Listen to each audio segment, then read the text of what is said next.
about to make a song called Tidal Wave. Should I do it right now? I'll see you at the crib too. I bet. Yeah. Shoot your shot. Ball don't lie, the ball don't lie. Hey, hey, hey. Ball don't lie, the ball don't lie. Shoot your shot, yeah. Ball don't lie, the ball don't lie. Just shoot your shot, yeah. Never has. I like it a lot, yeah. I got the rock in my hand, bitch, so we got a shot. They don't speak my language, we don't gotta talk. We been gone for days and it don't gotta stop. I like it a lot, like it a lot. Shoot your shot. It's actually an interesting / ironic day to start. I bumped into you in the kitchen. This house is hilarious because we we literally like have 6 grown men in here and we never see each other. But I bumped into you in the kitchen. You had mentioned this is the 8-year anniversary of that A&M Alabama game. Of the day everything changed. Go into a stadium one day, come out a completely different person 4 or 5 hours later. Just kind of popped up on the old Twitter feed today, scrolling through and looking at it. It's kind of ironic that we launch another phase, launch another thing in life to keep going and just keep moving through, and realize it's fun to look back and see how dope football was for me at one point in time, and now getting to kind of sit back and relax and figure out what else life has to offer.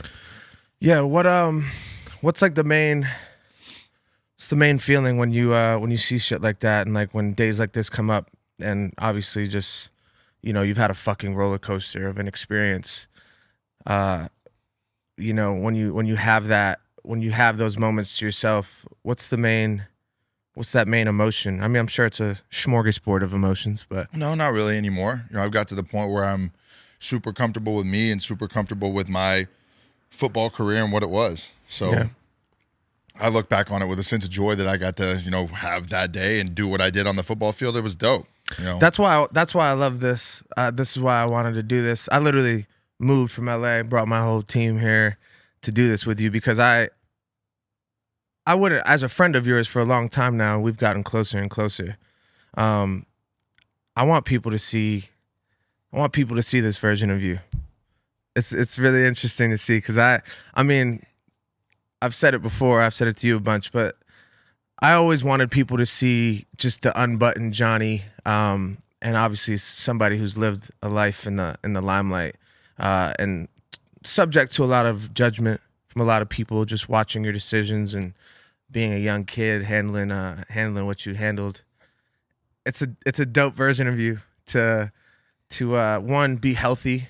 You know, you still I'm the same way. I'm in the same boat, trying to balance partying, and we have our vices, you know, but a healthy mind state version of you is what I'm excited to show the world, and I think it's dope, man. I think that's why we did this. You know, I think our times we've hung, our mental states and places that we have on our own are really super aligned together in what we're learning through life, right? Yeah. Guys who are in their upper 20s who are, you know, have a vibe of where they want to go, but still figuring out a lot of what's going on in between it. And I think, you know, the biggest thing that I've learned and what really opened my eyes was just acceptance on what I'm doing and what I want to be doing moving forward.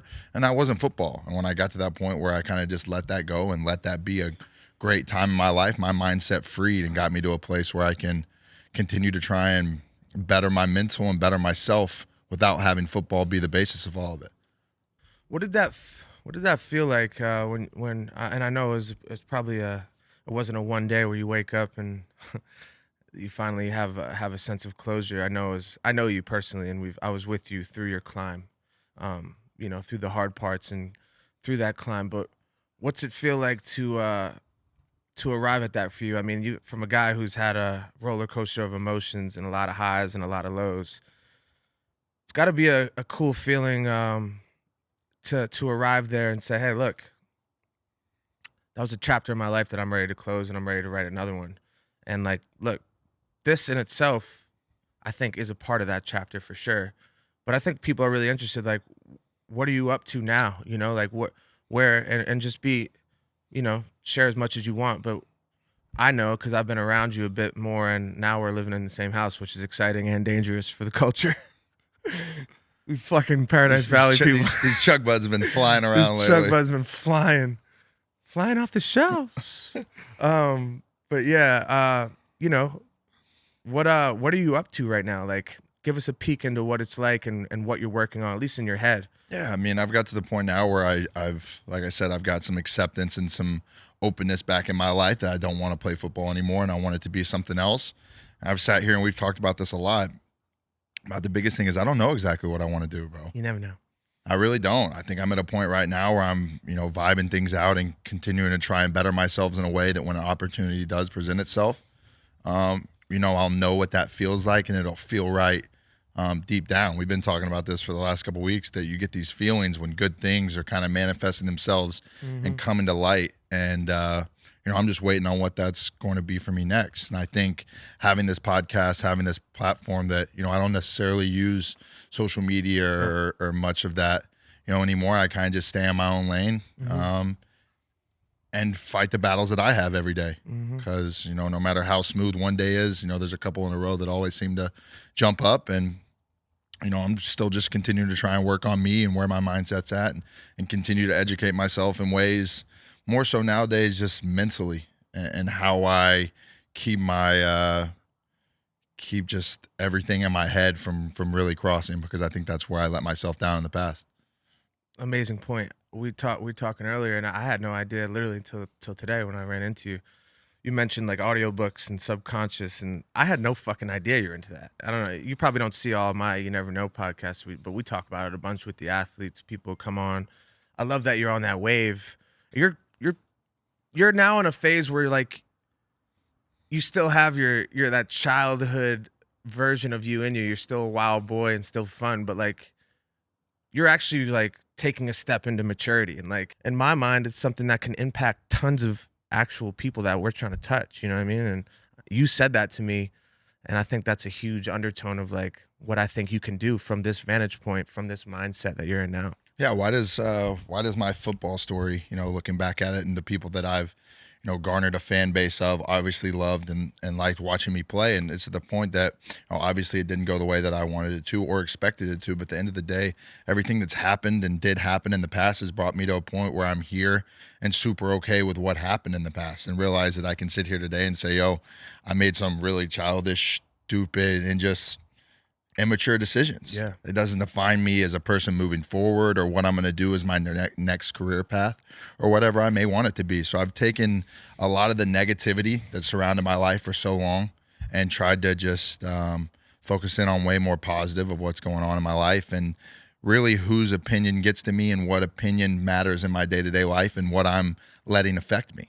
There's certain things that you see in life in a position of fame that you let get to you no matter, who or where you are. So I've got to the point where I've just started spinning a lot of this negativity and been able to get to the point where I'm cool enough with me to just block it out and focus on the positive that I do, because there's such a ton of positive still left in what people reach out to me or what I still have left to offer.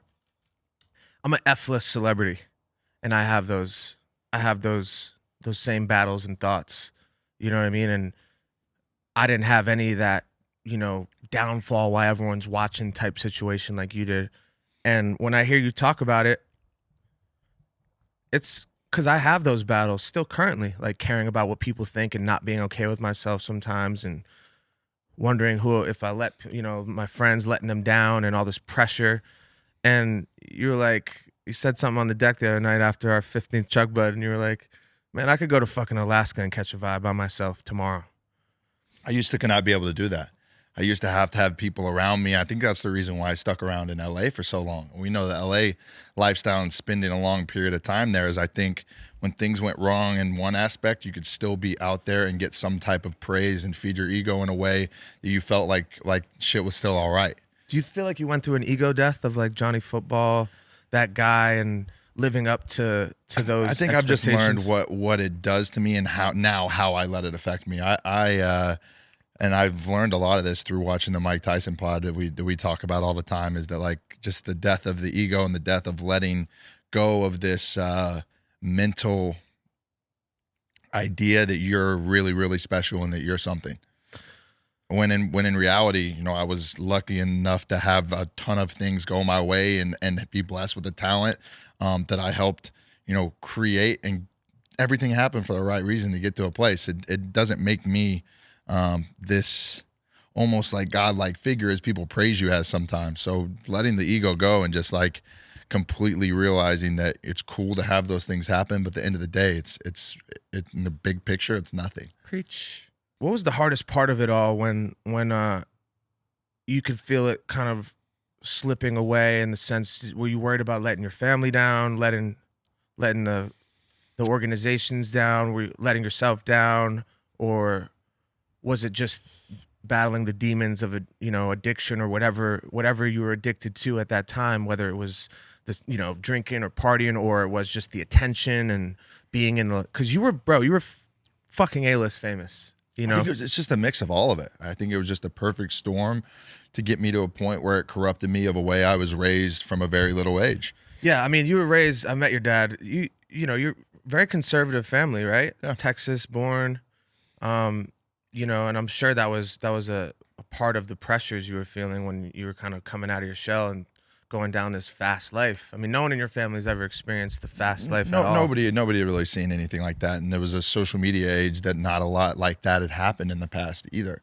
We'd never been able to go out in your own, place and home in small town Texas or somewhere and then end up on the internet for something that you do type of thing. So the way that news and media kind of changed throughout the whole thing was a little nuts. But, it was really just a perfect storm to where, I got to a place where I almost disrespected everything I had ever taught and thought as a 22-year-old kid with what I had in life that I thought I could do it better on my own. You had guys like fucking Drake and LeBron and all these people, like, at certain points, like reaching out, like trying to, either usher you in the right direction or try to help you in some way. And then you said it to me, you're just like, I wasn't hearing shit. Like, no one could really say anything. Like, and I think that's part of why this sit down and this next phase is so cool, because I learned it myself. Like, you have to arrive there yourself. To each person has their own journey of when they get there. It's my sister, for example, is completely different than me in every facet of every way. She's 3 years younger than me. She's married, has a kid, and loves the family life that she lives.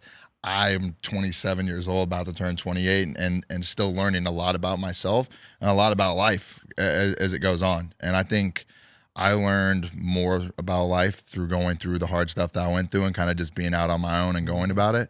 But back to what you said, there was nobody at any point in time that could sit there and just tell me, and I was going to really resonate and listen. I had a ton of people around that tried to do that and tried to help, but I was just in the point of my life where I thought I knew what was best.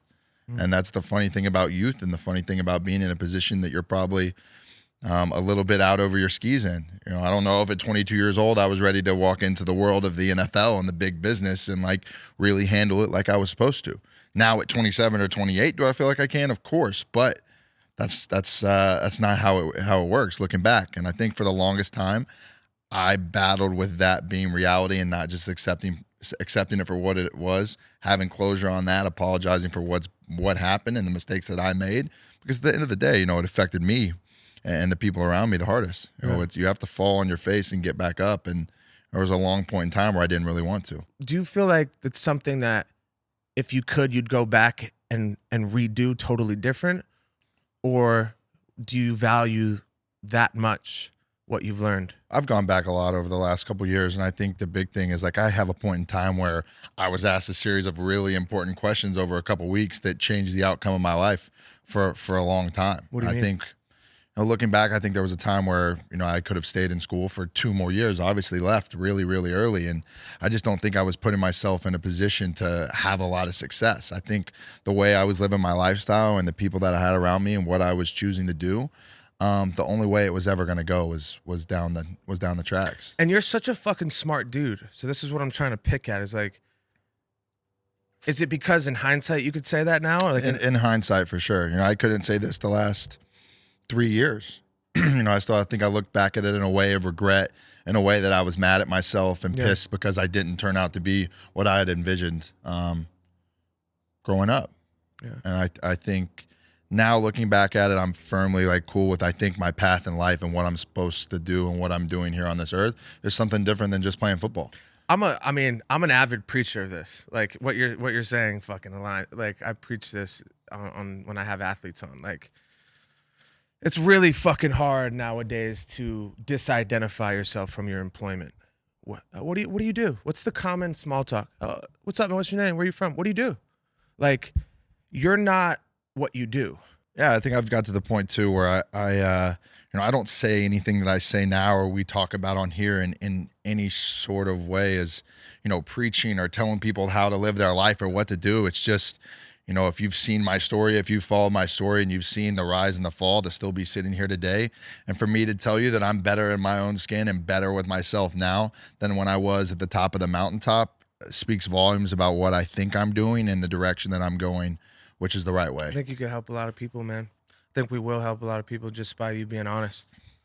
And I think that's why this is so exciting. There's something cool about this ball don't lie concept with you because it's time. It's the truth will set you free, man. Once you can say the things that you were afraid of saying, you realize like what you were afraid of isn't as big as you thought it was at all, and you're capable of looking it in the eye at all. And I've got to a point where a big thing too is I've just adapted this mindset of truth.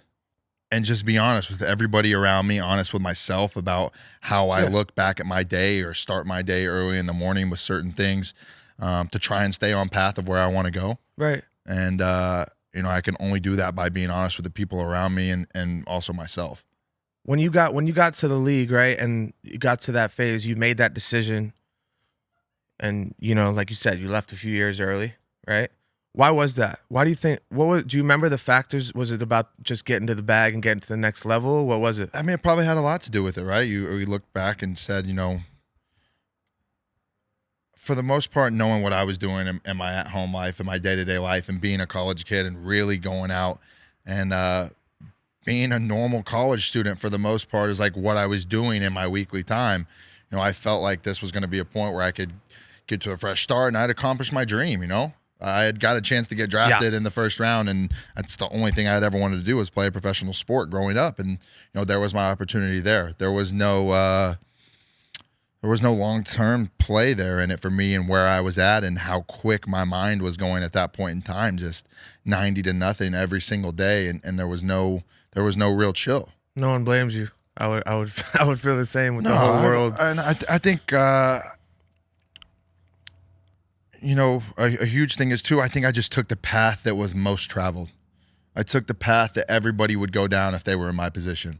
I think it takes a lot more self-discipline, determined, more of a man to go through it and handle it the right way all the time, rather than be in the position and have the platform I had and go down the what I call the path most traveled, I think. I think if you put anybody in my position, they would have done what I'd done. And got into the lifestyle and this and that, and I look back on it with regret almost that I wish I would have been strong enough to get through it the right way. Yeah. But I wouldn't change it for anything in the world.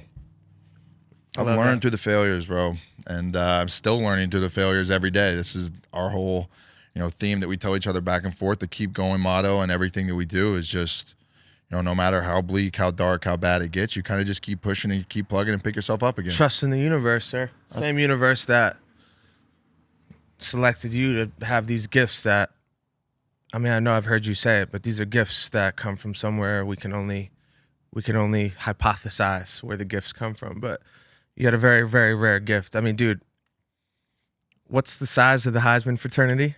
Yeah, how many people? 100 and something, 100. Think about all the motherfuckers that ever picked up a football and had a dream to play the sport at a high level. You're in a fraternity of people in a few hundred out of fucking. And that's something that can never get taken away. I get to go back to every single year in a true family-like setting for me. So we talk about this being the 8-year anniversary of that game that changed my life and put me in a position to win that trophy. For the rest of my life, I'll be able to go back with my family if I want to New York every year, induct a new person in, and have that to hold on to forever for my college football days. Really so fucking when I cool. think about things like today and seeing that type of stuff, I think about being on that stage in New York the first day, coming back with your teammates after that and playing in the Cotton Bowl and coming back and playing another game, solidifying it. Let's go back to college a little bit. We talk about 8 years ago tonight. You go in to play the number one team, right? Texas A&M. You're at what were you guys? Do you remember what you guys were ranked at that time? Or 15. 15, and you go in and you beat Alabama. I mean, can you put yourself back 8 years ago tonight? What it was like? Yeah, it was electric. I've told people this story, a lot. Looking back, I went into a stadium one day, played a game, and came out a completely different person for the rest of my life. The attention, everything that happened after that game, there was nothing before that could have ever prepared me for what that night was like. But, it's just electric. You look back at 8 years later, it's obviously just one football game and one of, a lot that I played. But, that means a lot to my school. That means a lot to our football program at A&M right now. The house that Johnny built. Top five team in the country right now. So, it means a lot to a lot of Aggies that I encounter across America, across the world. It's dope to be going and playing golf at different places across the country this year, and people, drive across fairways to come and be like, "Yo, I put 10,000 on that game that night and caked out." And how many people? It happens all the time. So it's hilarious, man. It's such a wave. It's energy and a vibe that you only dream about that comes around, and to only have a piece of that back for even a minute is lit. You're not bothered by people coming up and showing love to you at all. I've accepted the fact that that's what my life's going to be like. Yeah. For the foreseeable future, whether it's 20 or 30 years or till I'm too fucking old and look like this anymore.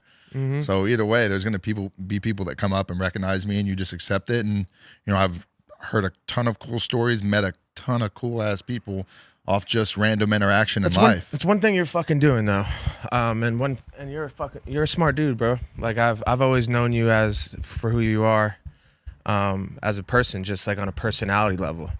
And you mentioned golf, and I remember reaching out to you and saying, hey, like this golf thing's cool, because I was hearing through the grapevine how good you were, just like raw, but also just like. You said something about like I'm meeting a lot of cool people and dude, there's a huge value to the next phase of your life that's being built, and all of those, the triumphs and the hard parts of your journey to here play a role in where you are now as a person. There's a humility to you. You were always humble. You really were. Genuinely, I could say that. I would tell you if I didn't think you were. That's why I loved you. But there's something cool happening. One, it's just innately part of your personality, but people are dying to fucking get around you and see what it's like. Go out and play, hit some golf balls around. And golf, most people know there's a huge network within golf of people in business, and a lot of business deals get made out there. There's a lot of cool people you can rub shoulders with. And are you doing that consciously, or is it just the way the fucking cards fell on where you are now? I think I just got really lucky when I came out to Scottsdale, and the people that I met and kind of took me under their wing. I was a guy that was coming off being,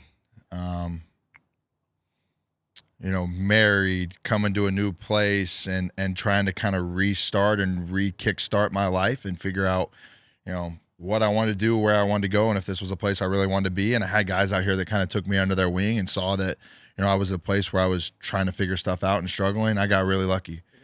And, I think they got a chance to see my situation, and people were placed in my life that helped deliver me to a place that I'm at right now, and the reason why I can continue to push moving forward type of thing. And, I'm really thankful for that. And golf, for me, the biggest thing that I've been doing with it is I still get to fulfill my passion and my love for being competitive in a sport.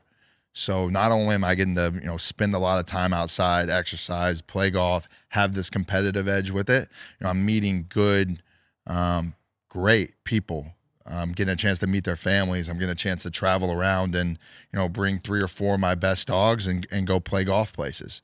And, I think it's been freeing for my mental. I think it's built my mental up. And it's something that I'm continuing to try and do and make sure it's almost like therapy for me.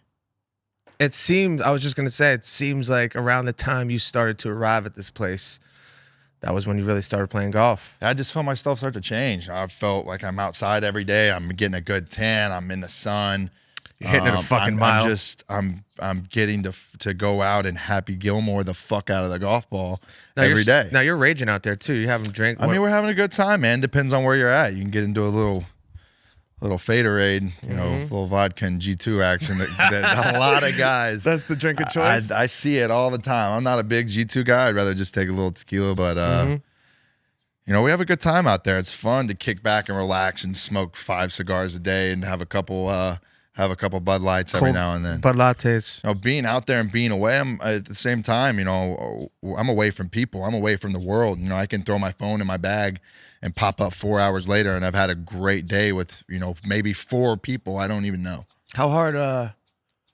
How hard was social media on you during this time? Were you ever really impacted by it, or what? Everybody is. Yeah. You know, it takes a very special person to not be affected by social media. Does. In 2020, and I think just watching the way things are going in life right now and in the world right now. Have a claw. You know, it's social media is almost a dangerous place at times. Very dangerous. And you can use it in the right way, and you can very easily use it in the wrong way. And I think for a while I've just tried to stay off of it as much as I can, as far as I posting and this and that, because, you know, I'm deep down trying to still keep working on me and figuring out what I want to do. Yeah. And, you know, maybe I don't want people to see my life for a little bit, and I'm cool with that.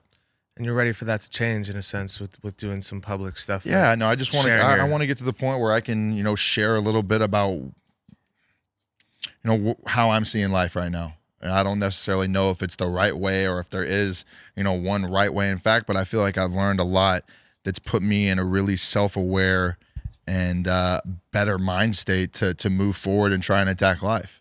That's all I could ask. No one for. knows what the hell we're doing. You know, like I'd said it to you. We talk. Let's just jump in, man. Let's do the things we want to do. I know the notion behind this is right because it connects with me. And knowing you as a person, if I didn't think it could really like help people and be, I think helping people is a really uplifting. I tweeted something like, selflessness heals the self. And like, as much as this is, you're figuring out your path here, you're kind of just putting yourself out there, man. It's brave. Like, and I know it was a mountain you had to climb and arrive there and just be like, I'm ready to share this. Like, everyone, the internet warriors will have things to say, but like, but that's no matter what, bro. Yeah. That's no matter what I do moving forward. That's what I've decided, that it doesn't matter if I go do volunteer work for the next 50 years of my life and work tirelessly to try and end a terrible cause or something that's going on in this world. It doesn't matter if I go do, you know, the very highest of that kind of degree of something. People are always going to have something to say. You suck, you this, you that, whatever it may be. You could be fucking playing for my bills, man. What the fuck? And it's funny. And when I got to a point where I accepted the messages that you see and on social media and kind of what you filter it through to a way of where your brain doesn't even think about the negative stuff anymore, and you kind of, you know, get your brain to work in a way that it only focuses on the positive stuff and how you can help other people. I mean, dude, you're just a fucking good old boy, man. Yeah, I was. But you always have been. You're just a fucking good old boy. You like I just lost my way, bro. You like a good time, man. That's it. You like a good time. Some people see it that way, some people don't. But no. I mean, dude, look. Who gives a fuck? It's not their life. You're the one living with it. No, I live it. Like, yes, there. You know, I'm sure in your head, a part of the way you feel down when you were feeling down was like feeling like you let people down, like the people of Cleveland, like those are the people who are probably like, fuck you, man. We, you know, like their whole livelihood depends on like every Sunday if the Browns gonna figure it out or not. You know, like there's an element to that, but dude, you're the one living this life. Like, you have to live with these consequences. You have to pick yourself up from falling. You have to do that. They go on and have their day the next day. And they, like, you know what I'm saying? Like, and that's a perspective that I think most people have. I have trouble realizing. It took me a long time, just till recently, where I was like, man, for someone to reach out and say something negative, like, they got to be in a bad spot. They can't be having a great time with life if they're like. It's so funny. People, you know, can obviously say certain things about the football side of things, and one day I wake up and I, like, you know, have had this clarity where I'm looking back on things a little different, and I said to myself, bro, I live my dream.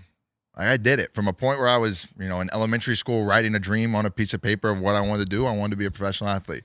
I got to live that for multiple years. I got to do an amazing amount of things in my football career I'm cool with. Super cool with it. Now I want to go on and be something else and do something else amazing in life. Whatever it may be.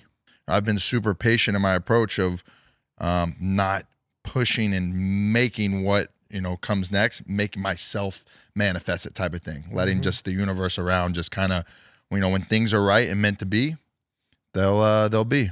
Forcing solutions on problems is something that I feel like we kind of generally do. Like your mind is wired to like, oh, it's a problem. Okay, how do we fix this? Let's think this through. What can I do? Who can I call? What? Everybody just thinks if their way doesn't come to fruition exactly the way that they planned it in their head, that it's not right. Right. When you got to Cleveland and, you entered this next phase of your life, right? This being a professional, getting paid to do your job, you're finally on your own, you're established, you're a millionaire.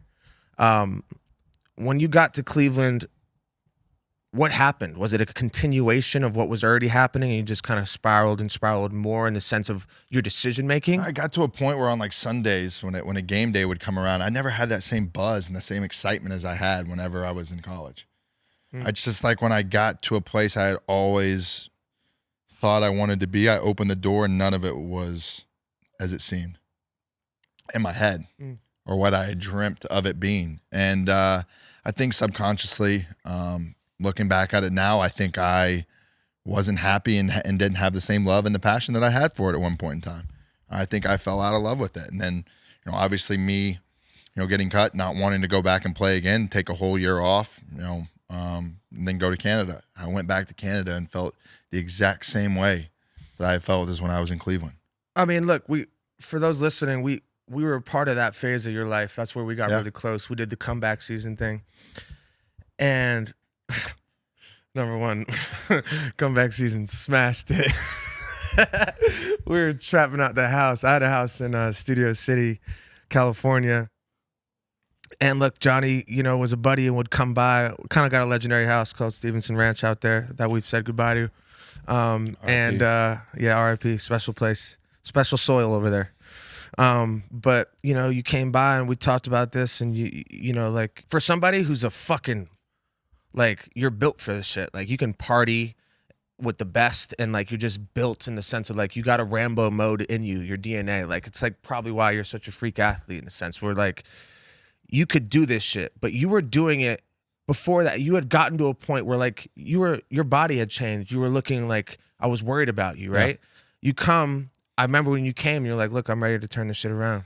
I'm going to give this shit another go. I saw the twinkle in your eye. Me being a branding guy, I was talking about it. We came up with this idea for comeback season. I mean, we sold an absurd amount of, it's insane the amount of people that fuck with you and fuck with you. Like this was already after you had your downfall, left the NFL, let down, the people that you feel like you might have let down. But that many people were just so ready to get behind you and get on that bandwagon again and take another ride with you. And obviously we were right there with you, helping you do it. I look back at that phase as a huge point in your journey because it's like me leaving LA. Like you got to go to know. Yeah, I felt like at that point in time, that was exactly what I wanted and what I needed to be doing. And, I've learned now that a lot of what was going on then is we were still just a lot of that excess fuckery type of bullshit that was still lingering around my, whether it were my mind or actually what was in my life. And, a big step of that was leaving LA. And when I got out of there and went back and came out here and just got a fresh start, right? People didn't know who I was for the most part. I got to just completely go somewhere new and start fresh. Was crazy freeing. And because I went and did, what we did with comeback season and going to Canada, it all happened for a reason. But knowing, when you said it earlier, Steve's a needy guy. Knowing that you still had that feeling, like you didn't want to play anymore. Same feeling. Different country, same feeling. That's another level of freedom. I think that as much as was it painful for you to realize that the second time? Yeah, there's a long time you want to hang on to it and go on a weekend and go throw a football a couple times and be like, damn, still got it. But, you know, everything else that went into it, the daily grind and everything that was, I just don't think I loved it anymore. And I'm cool with it. It's really dope, man. It's better to get to a point where you can accept it and know that those signs that I had are real and how I really feel and how much better and more free I felt when I accepted them as that. We make plans and God laughs. That's a quote. You can't quote. You can't. It's an amazing thing to be able to write down things, manifest, make plans, set goals, and acquire them and reach them. It's also a really cool thing to realize that only goes so far. And I think that comes with adulthood and like experience and realizing that through, that's the way you truly learn. That like, look, you said it before, let the universe flow, man. Let it go. Like you're blessed enough to be able to chill, get your mind right, and see where the next phase goes. And I think I'm hoping and planning to be a part of it all because I know the world deserves more of your personality. I think they'll get a chance to see it on here. I think they'll, what you expect from this podcast and what we're going to do. They're not expecting this conversation, I think. No, I think it's just going to be a lot of honesty and a lot of truth about, we want this to be something that's very fan interactive too. We want, at least for, what I'm thinking about doing with people on here is I want, when we did the comeback season stuff and how much interaction we got and going to College Station and doing some pop-ups and like seeing how much people really supported and liked the brand that we had. I think this is a similar way where we're going to be very. They like you, man. Yeah, no, and I like, the people who die hard support us because I don't necessarily in the past haven't always seen or felt that love.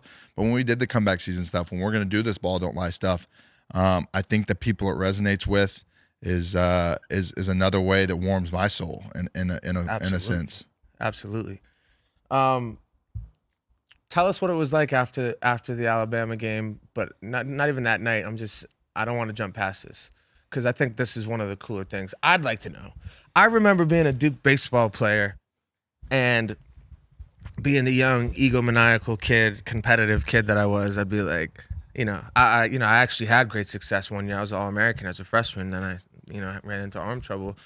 But I wanted to be the big man on campus, and I never could be because the fucking basketball players would walk swinging their dick swinging in the fucking at the bars. All the bitch, I'd be talking to bitches that run right over if the fucking, and I'd be like, I thought baseball guys get the job done too. Oh, I got the job done. I got the job done, but I had, you know what I'm saying? Like that energy in the room when it shifts because somebody walked in.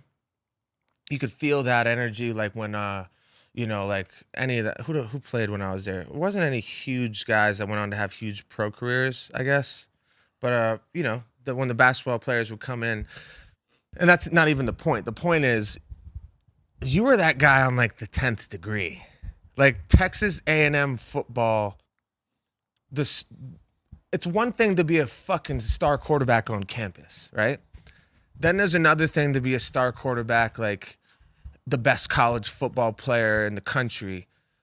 Cool. But there's a coolness factor that came with what happened in that time, bro.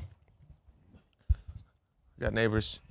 There's a coolness factor that came into play that like I can't think off the top of my head anybody who really had that in college. Like really had that level. Like, dude, you were in college and like LeBron's wearing a Money Manziel shirt on his Instagram and like Drake's saying your name in songs. Like, my question to you is like, can you put yourself back there and give us we're not a logistics company. Steve's running around breaking shit. Steve got thick, bro. He getting squeezed into the spot. Are we good? Too. Steve, sit down and relax. Sit down and relax. Lay down. This is Steve. Lay down. Put us in your shoes if you can. What was going on? What happened? Could you go to class anymore? Were you going to class? It got to the point where I couldn't go to class. It was a double-edged sword a little bit though, because everything we did at night was on the internet the next morning. every time. Were you worried about it then? Yeah, because it affected the way you live life and what was going on in my day-to-day stuff. And it wouldn't be more than But not enough to have you not do it. Of course not. Of Clearly. course not. No, for the time that I was in college, I lived like I was in college fully. Like it was freshman orientation, first time getting to the apartment. It was full pedal the whole time. Because, dude, like, look, you're from a place. I've been to Kerrville, believe it or not. You're from a place where, like, of course you wanted to go have a fucking good time when you get to Texas A&M and you're around a bunch of bad bitches and thousands of people and everyone wants your company and everyone appreciates your company and wants to be around you. I mean, that's a very, it's a tough pill to swallow and just be like, you know what, I'm going to stay in. Like, I'm not, like, and like I said, you're a good old boy. You want to get after it and have a good time, which I know a lot of athletes are the same way. But my question is, like, when you started realizing you couldn't go to class, what was it like when you were going out? Like, what can you put us there at all? Like, I mean, I can compare it a little bit maybe to the tour, but on a very small level, I mean, we pretty much just bar hopped and got to, go in wherever we wanted to go.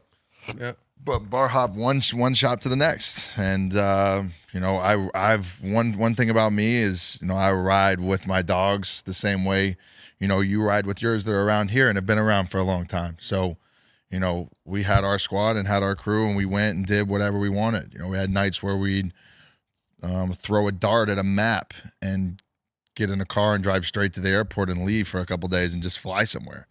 Like we would just, we did whatever we wanted and kind of just vibed it out with the homies from high school and enjoyed the ride of fame a little too much. Yeah. What was it like when we talk about throwing a dart at a map? What was it like when you got the call from the big boy Drake and I remember you tell a story, you almost missed your flight to Toronto that night. Now you were just a big Drake fan at the time. I was buying hoodies off the website.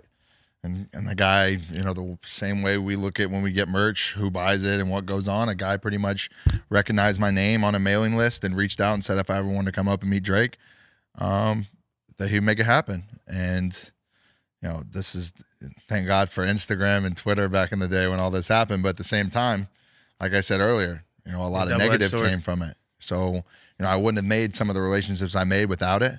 But, I did any and every single thing I could to make sure I made that flight to Toronto. And I tried to party my way out of missing it the night before and luckily made it up to Dallas. And, that was a friendship that changed my life forever and got to, see a lot of amazing things in a country I didn't know if I'd ever get a chance to go to. What'd you do when you got there?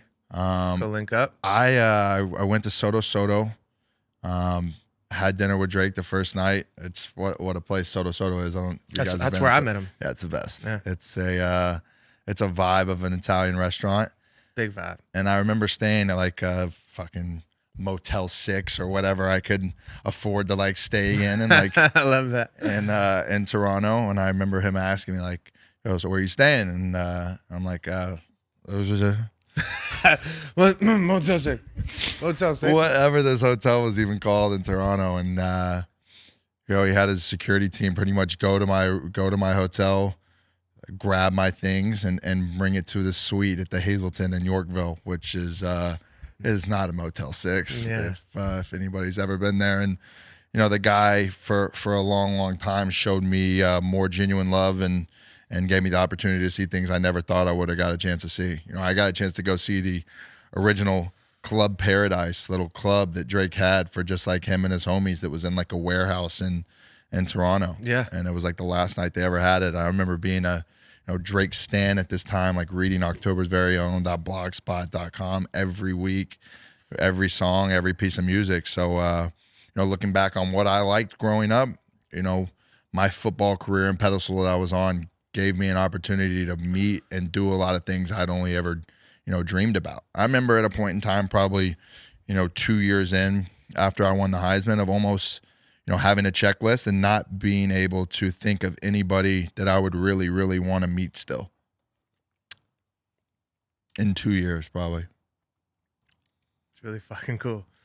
I have a lot of athlete homies who took the route, like any grown fucking man and most athletes, they have this certain vibe to them. There's a competitive nature that's innate in you that makes you a great athlete. They want to go out and fucking see the sights and do the things and meet the people and talk to the girls and fuck the girls and travel there and travel there, but they don't, because they're taking the route where, like, I got to be up tomorrow to work out and I got to go do this and I got to do that. And I didn't have that balance, bro. I wasn't good enough, and you know, I think who I was as a person and who I was as an athlete, I wasn't good enough to do both. And slowly over time of letting one outweigh the other, I saw the risk of what you put into one thing, you get out. Now, going to the club and partying, I'm putting a ton into that. I'm getting a ton out. I'm going anywhere I want, partying, girls, whatever it is. I'm putting a lot into partying. I'm getting a ton out of it. I'm putting not that much into football. I'm getting shit out of it because of the time I was given and putting to both. But there's guys out there who can do both, who can party and still do this, but still have a level of work ethic to try and be great. And that's something I wish I would have had throughout those years, because it's doable. it is. You know, looking back on it, there was a lot of excess in one direction and not enough in the right direction. Yeah. What I will say is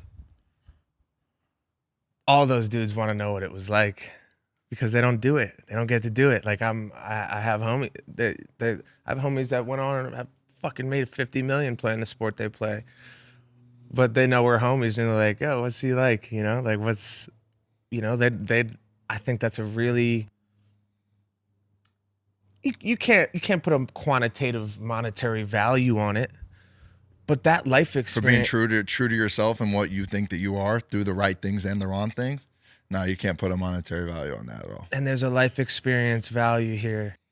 You said it the other night. You're like, I'm fucking 28 or 27 going on 45 in the sense of experience and like what I've learned and what I've done, what I've gone through. Like there's just, you squeeze so much fucking goddamn like top tier level experiences Into a 12-ounce can. into a fucking 16-ounce White Claw, guys. Tall boy. You had a fucking tall boy, man. But it was what I like to say from my vantage point of being a guy who played sports, went on to have another phase of my life, and with a lot of friends who are still in that athlete phase, pretty much since they fucking had a dick that got hard. You know, like what they did was play sports. And they're still doing it now. Yeah. And they're still doing it 8 to 10 months out of the year. And they got those 2 months where like, oh, I'm free, I could go. But, you know, Yeah, they don't. I haven't really seen my family, and so I'm not going to go to France, and I'm not going to go here, and I'm not going to go to that because, you know, and it's just like, I know, and we're at this age in the late 20s going into 30, like these guys going into the second half of their careers, and they're itching a little bit. They're itching just a little bit, like, I spent most of my time on a grass field throwing a ball around, and like I got a lot of money, a lot of potentiality for freedom and experiences that I dream about doing that I'm not necessarily free to go do what I want given the schedule that it entails to be a high level athlete. But what I'm saying is there's a personal experience level that you're in that Heisman, in the Heisman of like life experience and like doing crazy shit, that bucket list shit. It happened. I think that's what we want for this. We want this podcast to not only continue to try and, you know, help people with a message of what we feel like we've learned, but at the same time, you know, us continuing to better ourselves in our journey of what we're trying to do moving forward. What do you want to do in this immediate future? Kind of implementing the ball don't lie aspect to your golf games. And we had this idea for this vlog. Now you're actually like, you don't fucking talk about your own skills like anyone else doesn't really, but like you're an amazing golfer. Is this something you did growing up? You basically something I used learned. to play. I learned at an early age. I hated it. You know, at that point in time of my life, I was just into other things. I was into baseball. I was into football. It never really crossed my mind to do. You're an asshole and got drafted without even playing baseball. My one dream of getting drafted just fell short, and he just did it just because you. Padres in like the 700th round. They just took it on like a homie pick just for the look, right? I guess I like it. Padres it too. jerseys are out there. I still see them sometimes. They're pretty fire. I need one. Yeah, I do too. Yeah, I do too.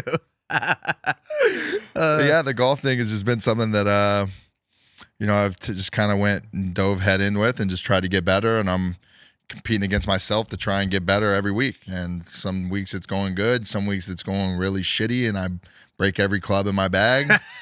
And no, you actually do though. I was like, no, I've broken every club in my bag once this year already, and I currently have 3 irons in my bag, snapped in half. love that. So we were talking earlier. It's a work in progress on the mental game, but Yeah. I'm getting there. But I think that's a cool. Like, we're gonna get into just some vlogs that you I doing. think we're gonna let people see what this golf lifestyle is about. I think there's a new wave of people up and coming. I see it all the time. A bunch of my friends over the years are picking up clubs and playing golf, and I think there's a vibe for people to get into the game and see how much it's helped me. And it's frustrating as shit. I'm not remotely happy with where I want to be in it, but it's giving me something to strive for and kind of something to do that's helping my life for the better. I'm a fan of where you're headed and what you're thinking. I'm a fan of Ball Don't Lie, Stevie. Me too. And I think this will just be something we continue to share. We could talk about while people are on, but I'm just excited for you to be able to release these. Release yourself into this, and I know it's been a while before you felt like you were ready to do it. So I'm excited to be a part of it, sir. Same. Let's get it rolling. Let's should we get a drink? Maybe we can continue later or not. Are you not? Yeah, we'll play it by ear. Love you, sir. We'll do it live. We'll do it live.